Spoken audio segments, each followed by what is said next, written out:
setiap pujian penyembahan kami, dan Kau menaruhkan itu dalam hati kami ya Bapa. Bapa, biarlah Kau juga kiranya Engkau berfirman Tuhan dalam nama Tuhan Yesus, sehingga setiap kami boleh mendapatkan rema dari kebenaran firman Tuhan. Sebab kerajaan surga bukan terdiri dari perkataan tapi dari kuasa. Sebab kebenaran-Mu itulah yang memerdekakan kami. Sebab firman-Mu lah itu yang Bapa yang memberikan kami kekuatan dan kemenangan. Terima kasih Tuhan dalam nama Yesus, sehingga setiap tanah hati kami menjadi tanah yang subur dalam nama Yesus. Sehingga setiap kebenaran firman Tuhan yang kami dengar pada hari ini, iman kami timbul dalam nama Yesus, dan kami boleh menghasilkan buah 30, 60, bahkan 100 kali lipat. Terima kasih Bapa dalam nama Tuhan Yesus Kristus. Apapun yang berusaha mengambil dan mencuri benih dari firman Tuhan, kami mau ikat, patahkan kuasanya dalam nama Yesus. Sebab perlindungan kuasa dari Yesus sempurna atas kehidupan kami, sehingga kami boleh terima rema kekuatan dari firman Tuhan, yaitu ke Yesus. Terima kasih Bapa. Kami sambut firman Tuhan hanya di dalam nama Bapa, Putra, dan Roh Kudus, dalam nama Tuhan Yesus yang siap untuk diberkati dengan firman Tuhan. Katakan amin.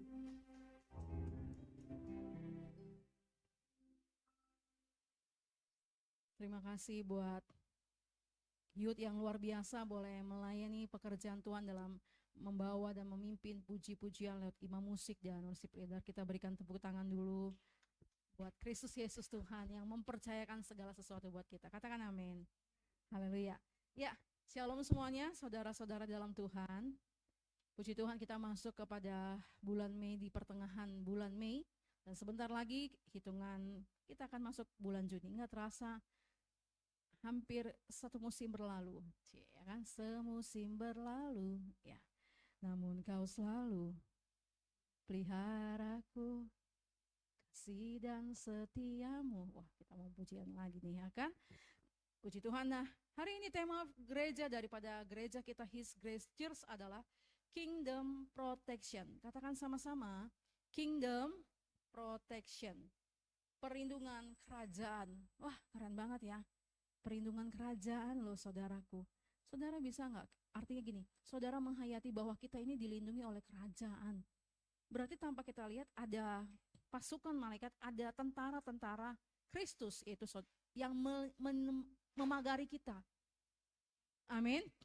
Yang membentengi kita. Di mana kita melangkah ada perlindungan Tuhan.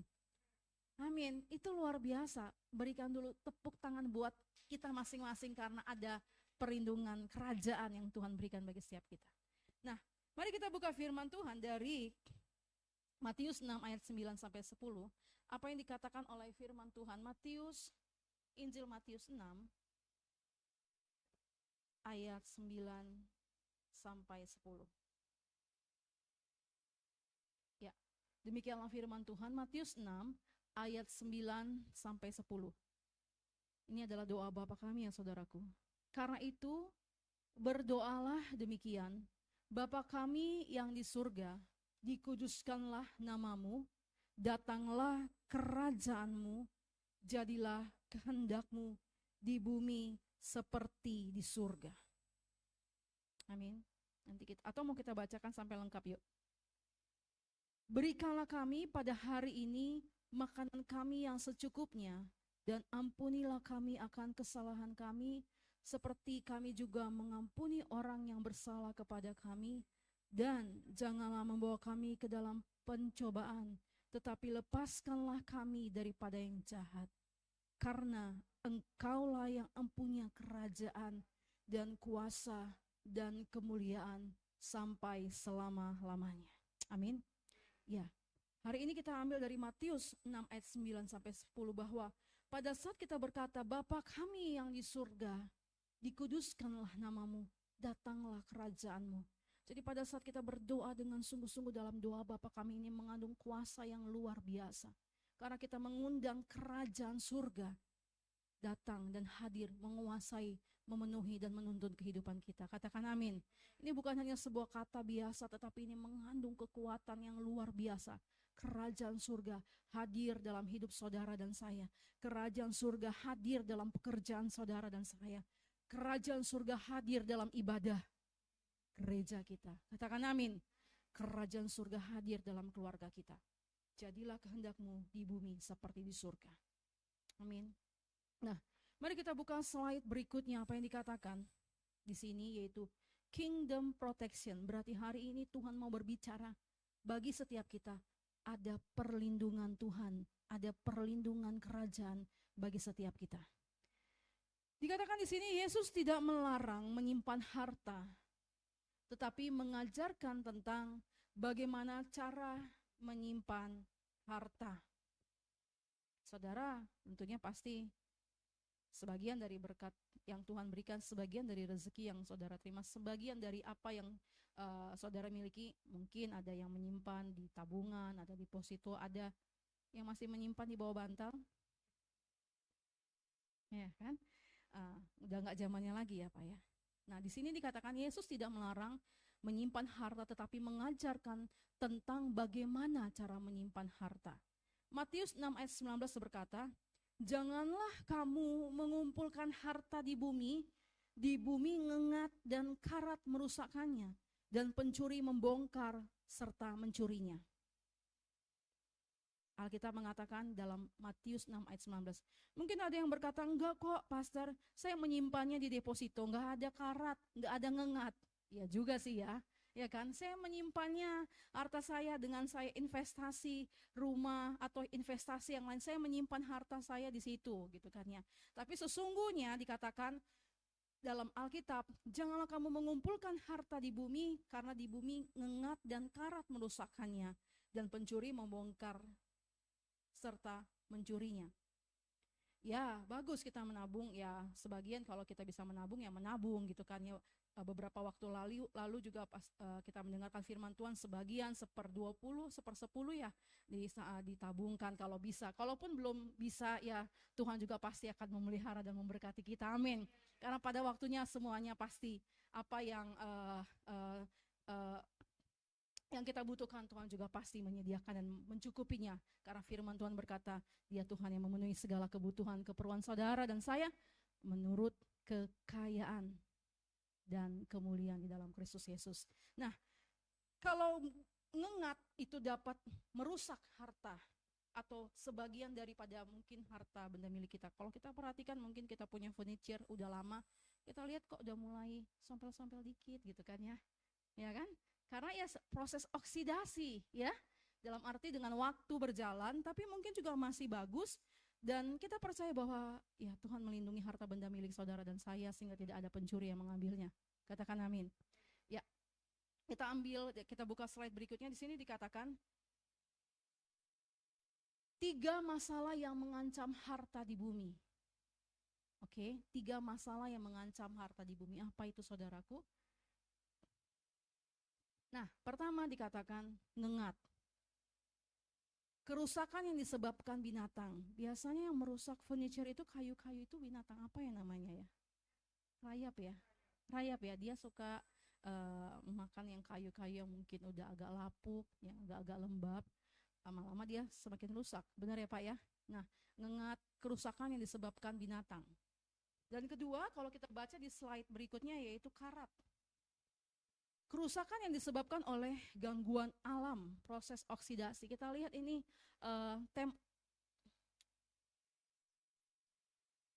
gembok ya. Gembok ini berkarat, ya kan? Lama-lama ya dia bisa dengan proses oksidasi ya hancur ya. Batu aja kalau dengan proses oksidasi lama-lama bisa tambah lama tambah kecil, benar gak ya? Nah ini dapat merusak harta yang ada di bumi ini, proses oksidasi. Dan yang ketiga dikatakan pencuri. Harta yang hilang karena ada yang mengambil. Saya percaya setiap kita dilindungi harta benda milik saudara dan saya, amin. Tuhan lindungi, Tuhan proteksi, amin. Dan nanti di slide terakhir itu kita tahu bagaimana caranya harta benda milik dan keluarga kita, pelayanan kita, Tuhan proteksi secara sempurna. Amin. Oke, nah slide berikutnya apa yang dikatakan saudaraku pada hari ini dalam firman Tuhan yang bertema Kingdom Protection.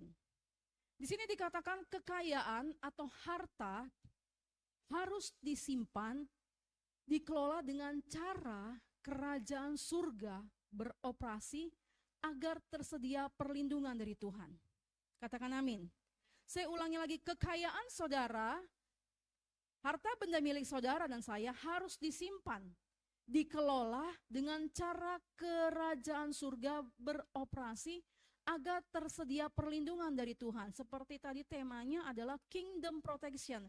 Berarti ada perlindungan dari kerajaan yang maha kudus, yaitu kerajaan Allah, kerajaan surga yang melindungi saudara dan saya, bahkan harta benda milik saudara dan saya. Amin. Dan keluarga kita. Nah, mari kita buka slide berikutnya. Apa yang dikatakan dalam slide berikutnya? Di sini dikatakan menyimpan harta di surga. Amin. Saudara punya aset, tadi udah simpan, ada yang simpan di tabungan, deposito, atau yang di harta benda, atau apapun gitu kan ya saudara. Nah, ini kita belajar menyimpan harta di surga. Apa yang dikatakan dalam menyimpan harta di surga? Di sini dikatakan menyimpan harta di surga mengandung dua pengertian, saudaraku. Menyimpan harta di surga itu mengandung dua pengertian. Pertama, di sini dikatakan menyimpan harta kerajaan Allah di surga. Mari kita buka firman Tuhan, Mazmur 115 ayat 16, saudara. Mazmur 115 ayat 16.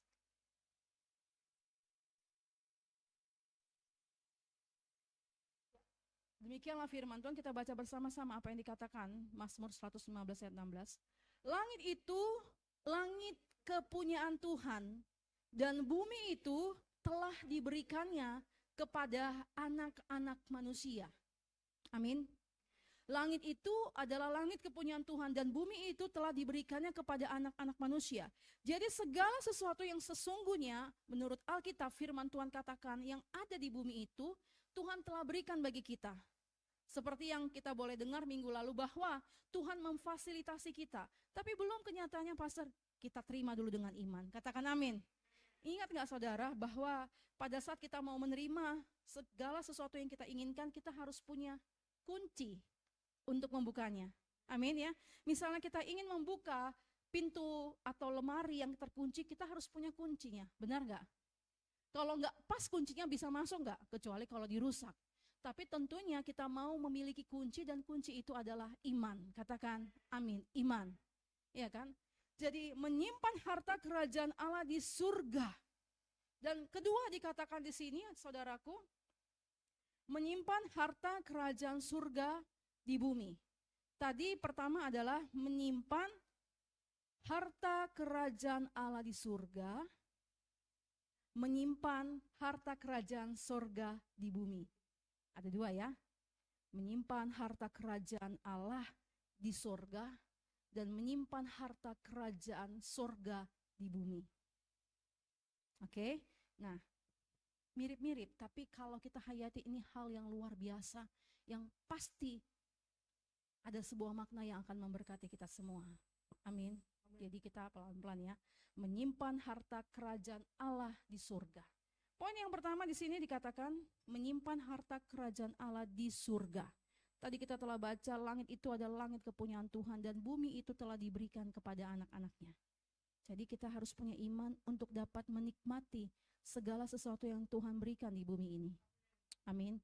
Kita menikmati, kita percaya keluarga dipulihkan. Amin.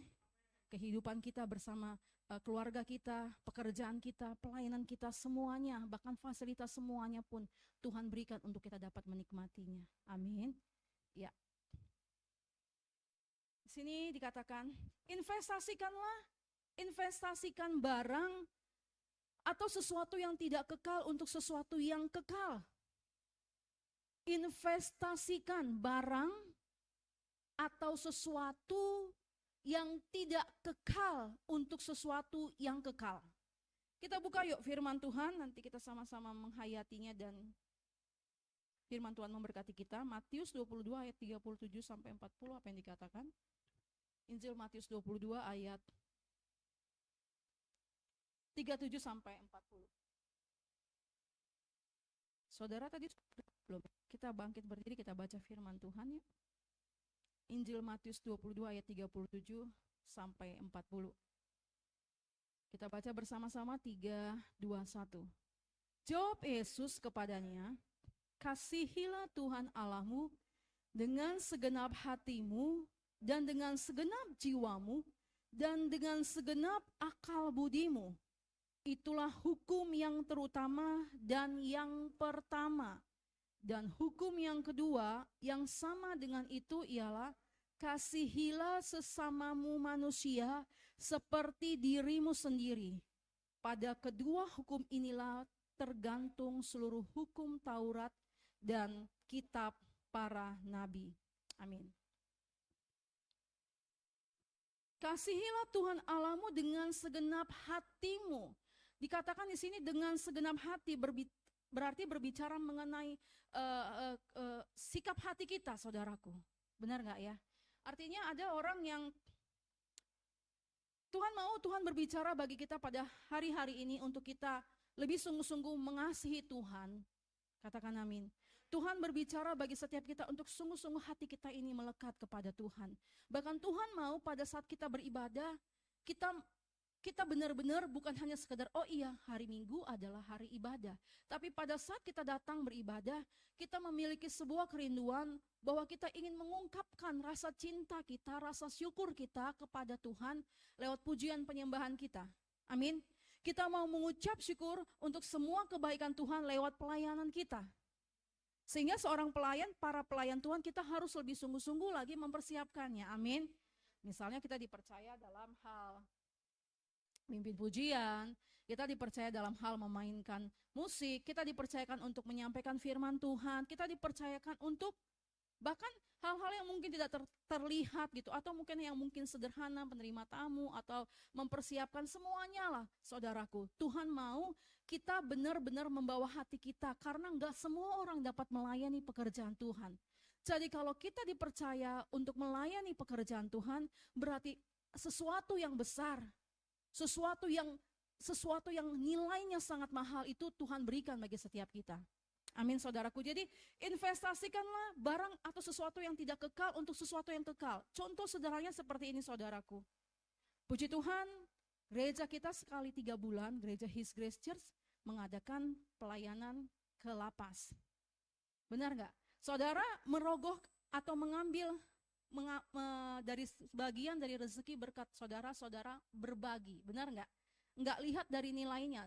Walaupun mungkin itu 10.000, 20.000 itu penting bagi saudara, mungkin penting buat saya. Tapi saudara mau mengeluarkannya itu 50, 100 atau berapapun itu namanya menginvestasikan sesuatu yang tidak kekal untuk sebuah hal yang kekal di dalam kerajaan surga. Katakan amin. Iya kan? Itu berharga. Atau mungkin saudara tiba-tiba digerakkan untuk mendukung pekerjaan Tuhan, untuk mendukung rumah perbendaharaan Tuhan, merogohkan mungkin 100, 200, 500, sebuah pekerjaan Tuhan, rumah Tuhan saudara percantik.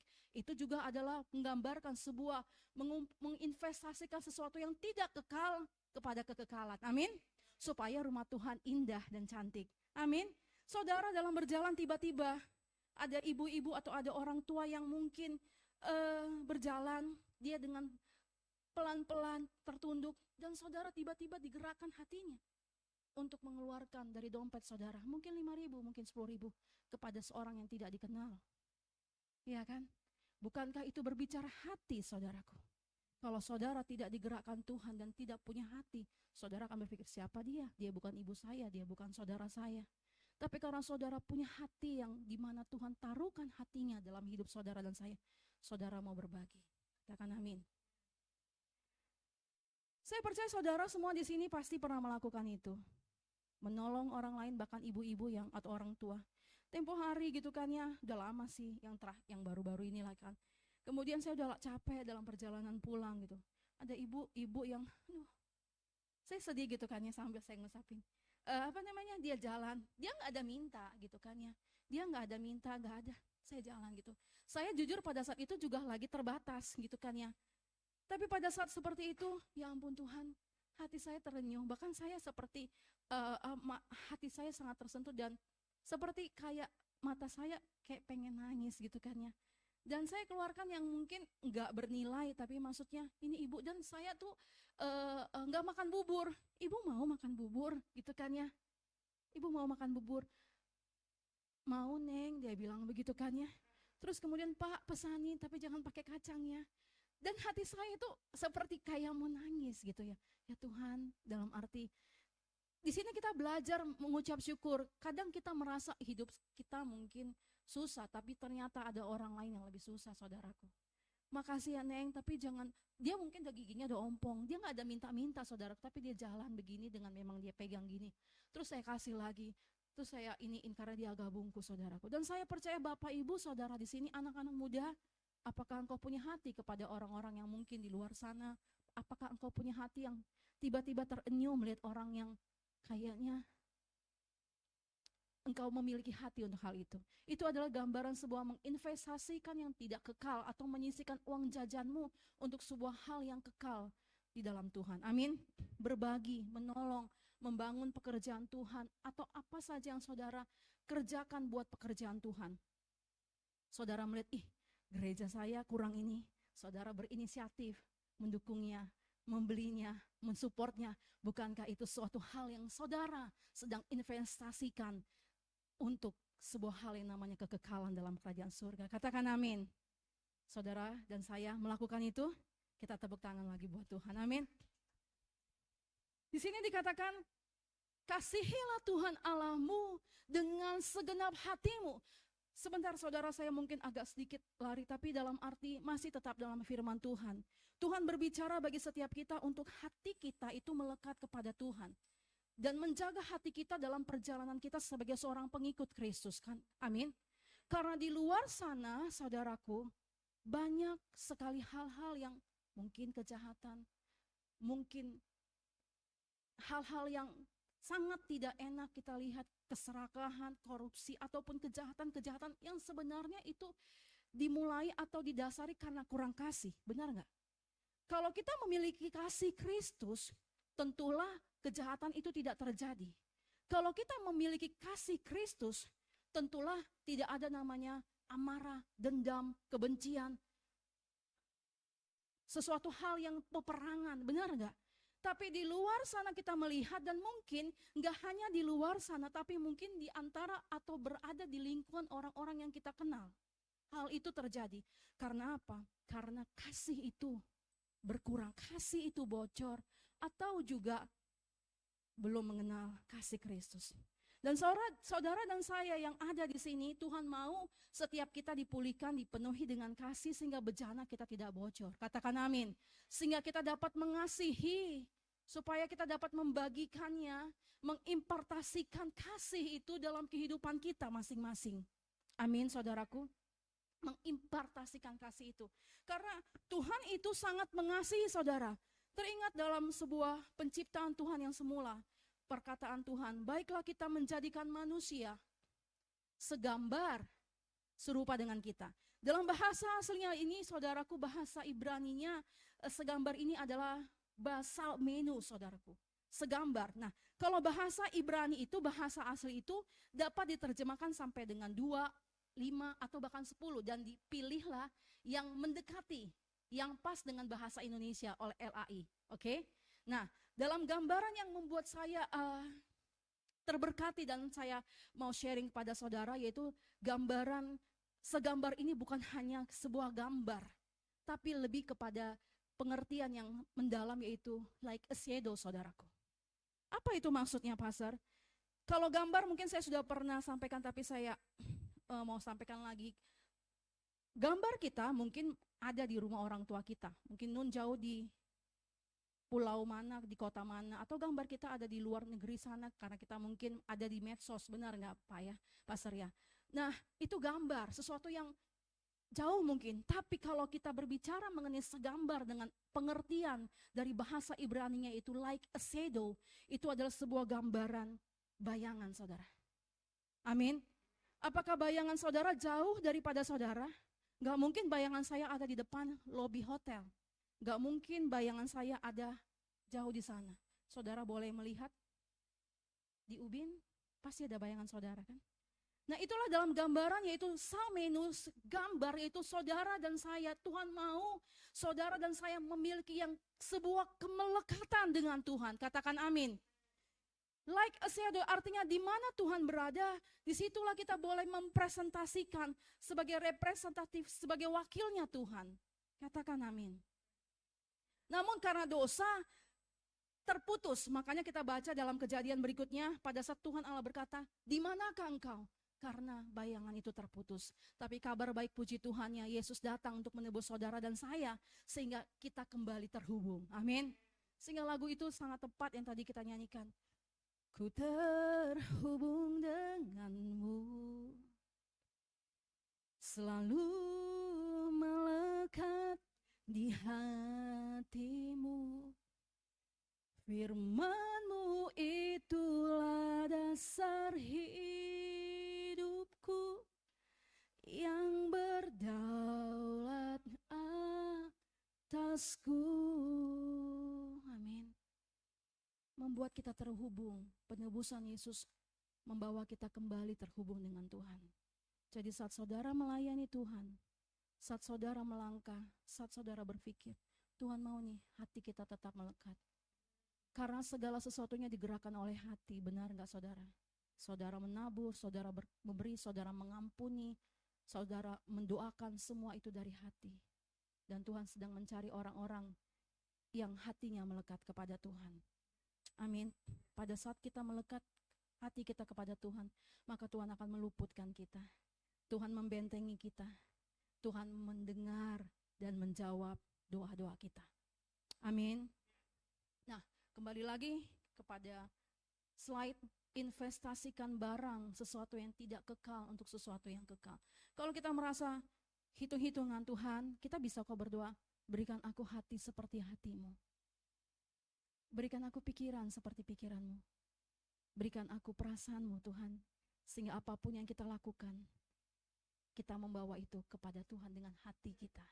Katakan amin. Menginvestasikan untuk sesuatu yang kekal. Karena hidup kita bukan hanya di dunia ini saja saudara, tapi nanti kita akan berkumpul dalam sebuah kekekalan. Nah, B dikatakan apa slide berikutnya? Menyimpan harta kerajaan surga di bumi agar tidak ada ngengat, karat, dan pencuri. Amin. Menyimpan harta kerajaan Allah di surga. Dengan cara apa tadi? Apa pelayanan, kita menabur, ya kan? Kita memberi, kita menolong orang lain, itu menyimpan harta kerajaan Allah di surga. Kita melihat, oh rumah Tuhan ada yang kurang. Saya mau Pastor Ari nanti untuk perjamuan, nggak usah beli dari saya. Amin. Saya mau ini, nah itu, saya berdoa, saya percaya Tuhan berkati kita semua, kita boleh mengambil bagian dalam pekerjaan di rumah Tuhan ini, katakan amin.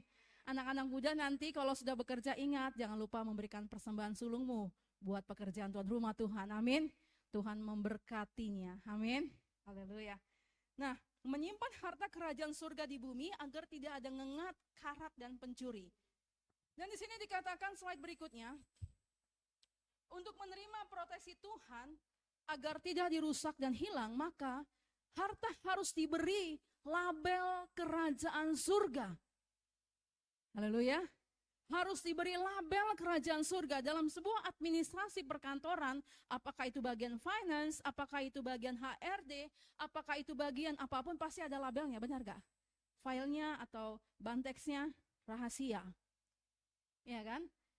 Internal, umum, ada label.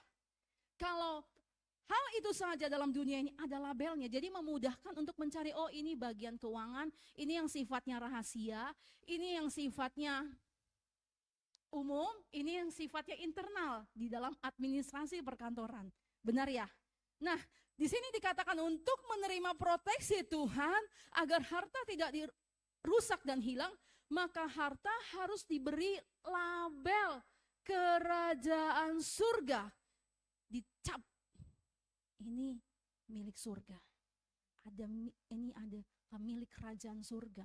Maka nggak ada yang mencuri dan mengambilnya. Kita sama-sama berdoa ya saudaraku, dan kita mengimani itu tidak ada yang dapat merusakkannya. Amin. Slide berikutnya dikatakan apa saudaraku? Di sini dikatakan memberi persepuluhan akan memperoleh proteksi Tuhan. Amin. Memberi persepuluhan akan memperoleh proteksi Tuhan, ternyata itu adalah label perlindungan Tuhan. bagi anak-anak Tuhan. Kita buka yuk Maleakhi 3 ayat 10 sampai 11. Ini ternyata slide berikut, slide terakhir saudaraku. Maleakhi 3 ayat 10 sampai 11.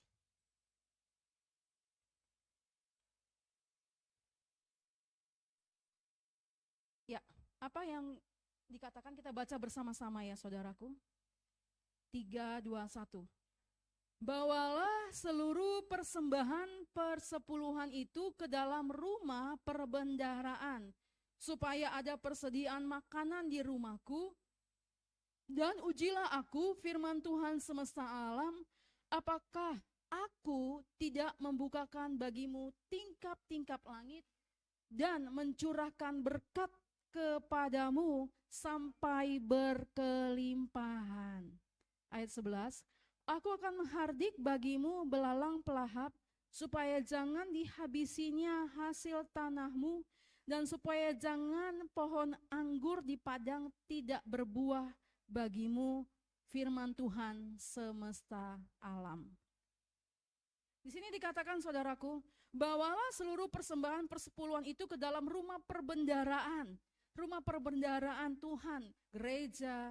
Ya kan, saudara menerima makanan rohani di dalam saudara, tempat saudara beribadah, ya kan, rumah perbendaharaan yang Tuhan katakan bawalah seluruh persembahan persepuluhan itu ke dalam rumah perbendaharaan supaya ada persediaan makanan di rumahku dan ujilah aku. Satu-satunya ayat firman Tuhan yang Tuhan mengatakan ujilah aku. Biasanya kan kita baca mungkin ujilah aku Tuhan, ada kan ya? Seperti itu kan. Tapi itu dari manusia yang berkata kepada Tuhannya. Tapi ini satu-satunya ayat mengatakan dari Tuhan. Tuhan berkata, ujilah aku. Satu-satunya ayat firman Tuhan yang mengatakan dari pribadi Dia yang maha kuasa, dari pribadi Dia yang hidup, dari pribadi Dia yang tidak pernah gagal dan tidak pernah ingkar janji. Dia mengatakan, ujilah aku. Coba kita buka Bilangan 23 ayat 19, apa yang dikatakan di sini. Sebentar saudara, dikit lagi. Bilangan 23 ayat 19 ya kalau nggak salah. Ya, benar. Mari kita baca bersama-sama. Allah bukanlah manusia sehingga ia berdusta, bukan anak manusia sehingga ia menyesal. Masakan ia berfirman dan tidak melakukannya, atau berbicara dan tidak menepatinya. Amin. Saya mungkin pernah berjanji, nak, nanti ini mama beliin, tapi saya ingkar janji. Benar nggak? Pernah ingkar janji. Oke. Tapi Alkitab mengatakan, kebenaran firman Tuhan mengatakan Allah bukanlah manusia sehingga ia berdusta, bukan anak manusia sehingga ia menyesal. Jadi kalau Tuhan Allah berfirman, Dia pasti menggenapinya. Katakan amin. Persoalannya kita dapat nggak rema dari firman yang Tuhan katakan? Bukan hanya sekedar logos, tapi firman yang berbicara yang kena kepada kita. Terkadang kita mungkin mengalami kita nggak ada janjian, bahkan kita pergi ke sebuah ibadah, kita nggak ada cerita-cerita, kita nggak ada curhat sama pendeta itu. Tapi tiba-tiba firman Tuhan itu berbicara seperti mengarah kepada kita. Pernah ya Pak ya? Nah itu rema Pak. Ya. Rema yang menguatkan kita, yang menghidupkan kita. Nah kalau kita mendapatkan rema itu, maka percayalah saudara dan saya, aminkan itu sampai dengan menjadi kenyataan. Amin. Sehingga dikatakan Allah bukanlah manusia sehingga ia berdusta, bukan anak manusia sehingga ia menyesal. Masakan ia berfirman dan tidak melakukannya, atau berbicara dan tidak menepatinya. Anak-anak muda, engkau harus dapat rema itu, katakan amin. Engkau harus dapat firman itu. Itulah yang akan menuntun dan menghidupkan engkau. Sehingga kembali dalam Maleakhi 3 ayat 10 dikatakan, Maleakhi 3 ayat 10,